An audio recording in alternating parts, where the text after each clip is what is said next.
सांगलीत युवकाचा दगडाने ठेचून खून.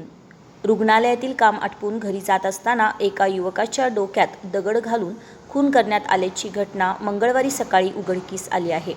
खून झालेल्या तरुणाचे नाव मयुरेश यशवंत चव्हाण, वय वर्ष 30, राहणार भेंडवडे, तालुका हातकणंगले, जिल्हा कोल्हापूर असे आहे. तो सांगलीत एका हॉस्पिटलमध्ये काम करत असल्याची माहिती समोर आली असून खून झालेल्या घटनास्थळी तरुणाची एक बाईकही आढळून आली आहे. संजयनगर पोलीस आणि स्थानिक गुन्हे अन्वेषण विभागाचे अधिकारी श्वान पथकासह घटनास्थळी दाखल झाले होते. मयूर चव्हाण सांगलीत एका हॉस्पिटलमध्ये काम करत होता. काल रात्री तो हॉस्पिटलमधून काम आटपून बाहेर पडला. त्यानंतर आज सकाळी मयूर याच्या खुनाचा प्रकार उघडकीस आला आहे. याबाबतची माहिती मिळताच संजयनगर पोलिसांनी घटनास्थळी धाव घेतली. खुनाचा तपास संजयनगर पोलीस करीत आहेत. आरोपी पकडण्यासाठी इतर ठिकाणी पथके तैनात करण्यात आली आहेत.